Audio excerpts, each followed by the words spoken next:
আজকে আমি রান্না করতে যাচ্ছি ছোট যে নদীর বেলে মাছগুলো আছে সেগুলোর সাথে কিছুটা চিংড়ি মাছ দিয়েছি। তার জন্য এখানে আমি কড়াইতে দিয়ে দিলাম তেল, তারপর হচ্ছে কিছুটা পেঁয়াজ কুচিটা হালকা একটু ভাজবো, খুব বেশি ভাজতে হবে না।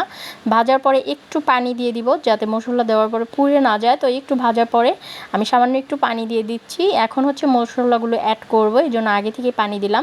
এখানে ধনিয়া আর জিরা বাটা আর হচ্ছে একটু রসুন বাটা হাফ চামচ, আর হচ্ছে 2 চামচ দিয়ে দিব পেঁয়াজ বাটাটা একটু বেশি দিলাম।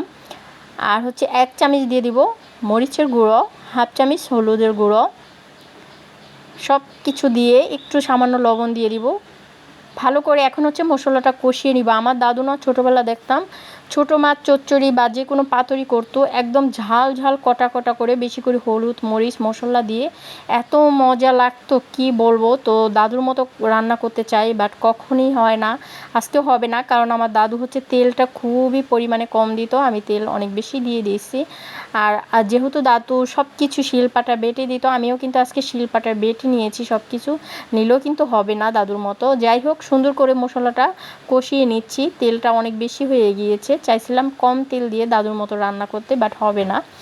যাই হোক, যেরকম পারি ওইটাই রান্না করে খেতে হবে। এখানে হচ্ছে বেলে মাছ আর চিংড়ি মাছ নিয়েছি, এটা কি বেলে বলে বলতে পারি না, বাট নদীর বেলে। তারপর সাথে কয়েকটা চিংড়ি মাছ দিয়েছি, যেহেতু আমার ছেলে ছোট মাছগুলি খাবে না, ও হচ্ছে চিংড়ি মাছটা খুব বেশি পছন্দ করে, ওর জন্য কয়েকটা চিংড়ি মাছ দিয়েছি। চিংড়ি মাছটা ওকে বেছে বেছে দিব।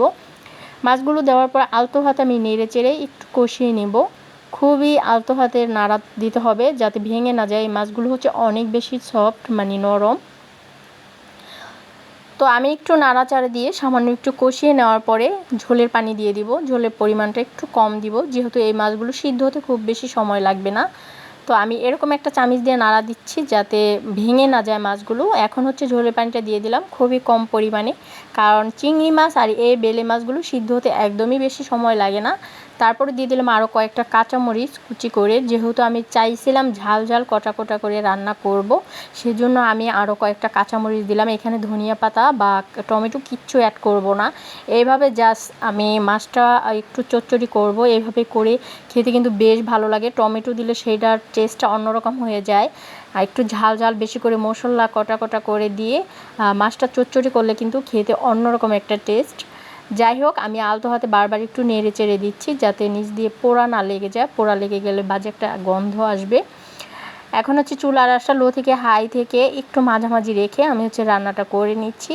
একদম ফাইনালি আমার তরকারিটা হয়ে গেছে, দেখতে পাচ্ছেন কালারটা কতটা সুন্দর হয়েছে। আজকের মতো এই পর্যন্তই। সবাই ভালো থাকুন, সুস্থ থাকুন, আল্লাহ হাফিজ।